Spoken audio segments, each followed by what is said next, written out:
A day after the attacks on Bangladeshi media houses, Pratham the Daily Star and Chayanot, a fire broke out at the central office of cultural organisation Udichi Shilpi Goshti in Dhaka. An official faction of Udichi has claimed that the fire was deliberately set, while protests continue in Bangladesh demanding justice for the killers of youth leader Sharif Osman Hadi. The Daily Star has described the attacks on media houses as a dark day for independent journalism in the country. The paper warned that the attacks threaten press freedom, damage Bangladesh's global image and calls for a full investigation to identify and punish those responsible. The Daily Star reaffirmed its commitment to democracy and free speech.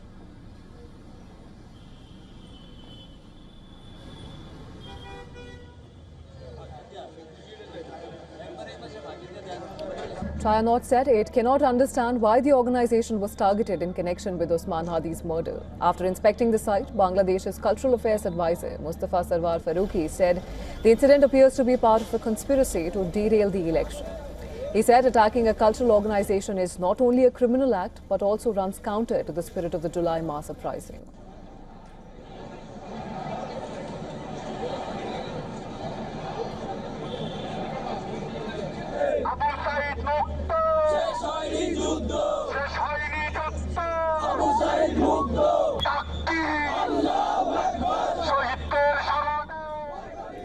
Meanwhile, the BNP has condemned the attacks on the offices of news outlets, saying the incidents show a deliberate attempt by a known group to push the country towards chaos.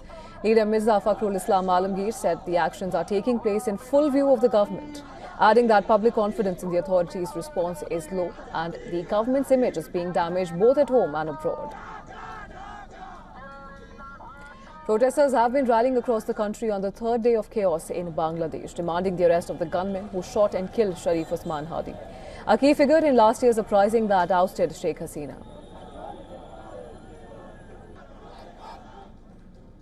Today, the customary funeral prayer for Hadi will be held in front of the Parliament building. His body will then be taken to the Central Mosque at Dhaka University, where members of the public will be allowed to pay their last respects before his burial over there. Ahead of the funeral, security has been significantly tightened in the capital, with strict restrictions imposed on flying drones around the Parliament complex. The United States Embassy in Dhaka has urged its citizens to remain vigilant, warning that gatherings intended to be peaceful can quickly turn confrontational and escalate into violence. Meanwhile, Chief Advisor of the interim government, Yunus, has tweeted that 7 people have been arrested in connection with the killing of the Sanatan Dharmadhyarant Deepu Chandra Das in Valuka, Mehman Singh. He said the Rapid Action Battalion conducted operations at several locations, and this is with the RAP 14 arresting the suspects. This after Amnesty International expressed concern over the lynching of Hindu garment worker Deepu Chandra Das following allegations of blasphemy. Meanwhile, United Nations High Commissioner for Human Rights, Volker Turk, has called for a prompt, impartial, thorough and transparent investigation into the attack that led to Hadi's death. As news spread that the 32-year-old student leader died in a Singapore hospital on Thursday, crowds poured onto the streets in an outpouring of grief and anger. Several buildings were vandalized, including offices of media outlets, which were perceived as favouring India, an ally of Bangladesh's ousted leadership. Sharif Osman Hadi was the leader of the student protest group Inqilab Manch and was preparing to contest a parliamentary seat in the February 2026 national election. Bangladeshi police say a manhunt is underway to track down those responsible for his killing.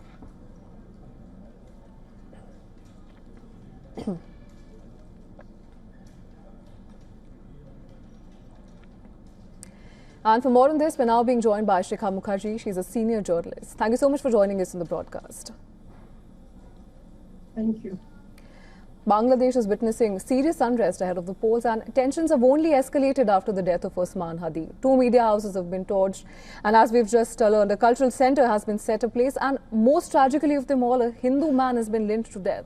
Now, the pattern and choice of the targets are deeply troubling, and at this point, I'm just going to voice all the questions that have been dominating. Is Yunus's led government doing enough to contain this escalation? What do you think?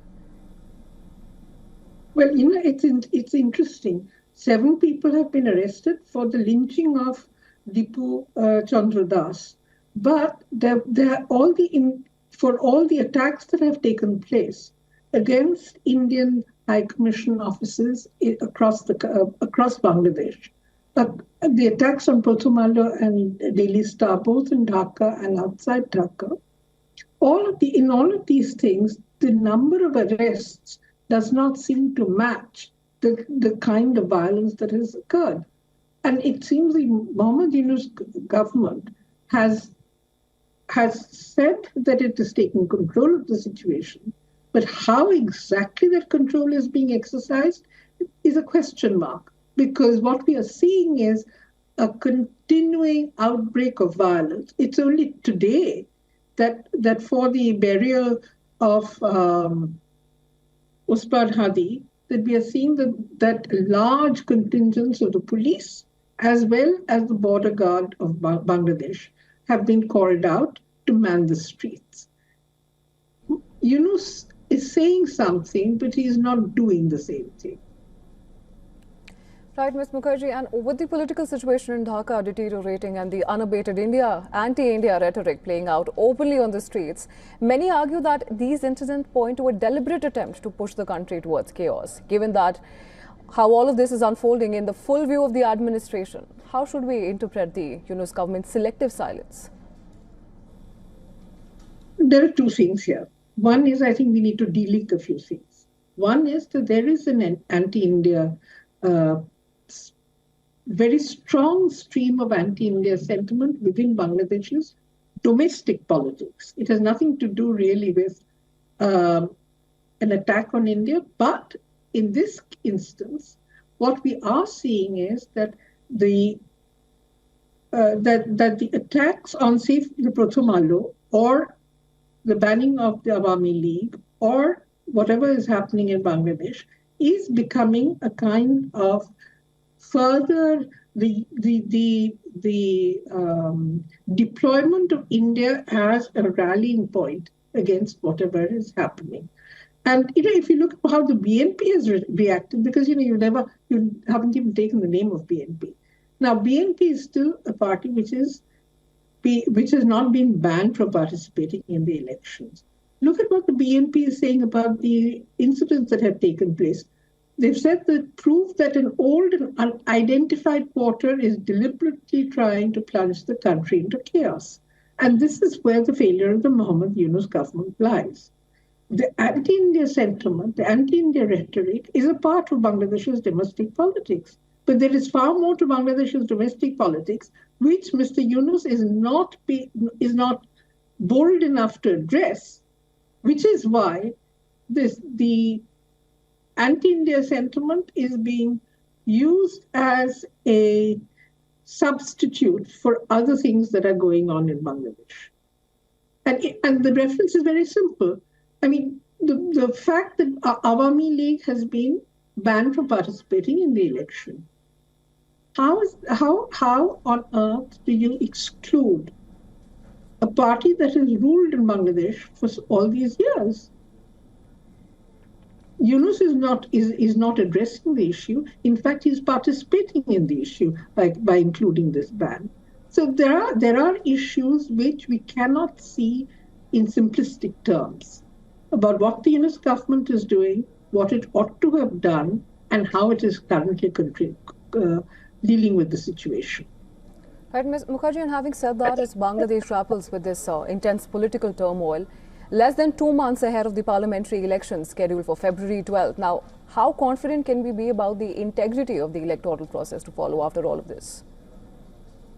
Well, that is a question that provoked the attack on the Prothomalo and Daily Star offices. Prothomalo published a survey in which it said that 70% of the people want free and fair and inclusive elections. India has repeatedly emphasized that it wants inclusive elections in Bangladesh. Now, there is clearly a section of the population which thinks that an inclusive election would not be what they want. And these attacks, this violence against the media outlet is proof of exactly how this politics is playing out. Use violence to ensure that the election is not free and fair. Right, Ms. Mukherjee, of course, we'll have to wait and see how the situation develops. But for now, thank you so much for putting things in context and sharing your Thank valuable you. perspective with us. Thank you. WION also spoke to Saddam Hussein, the president of banned students wing of the Awami League, the Shatra League. He said that the attack on Bangladesh's top newspaper are part of state-sponsored terrorism. Hussein also commented on the rise of radical and Islamic elements in Bangladesh as part of what he called a Pakistan-based terrorism module. Listen in. The overthrowing of a constitutional and democratic government, the agitation and brutal violence protest was actually done by the Jamaat Islam, Hizbut Tahrir, and other Islamic military political parties, legal or illegal. And after 5 August, the government is actually run by these groups. They are doing whatever they want. They are trying to have Sharia law. They are attacking women's freedom. They are attacking to the minorities. So, not only the evil nexus between Jamaat Islam and the current illegal regime, there is also connection with the Pakistan-backed terrorist organizations, ISI-backed terrorist organizations. They are moving freely in Bangladesh. They are training the Islamic militant groups. So, what is happening right now, Bangladesh, is it is actually a meticulous plan of the current government.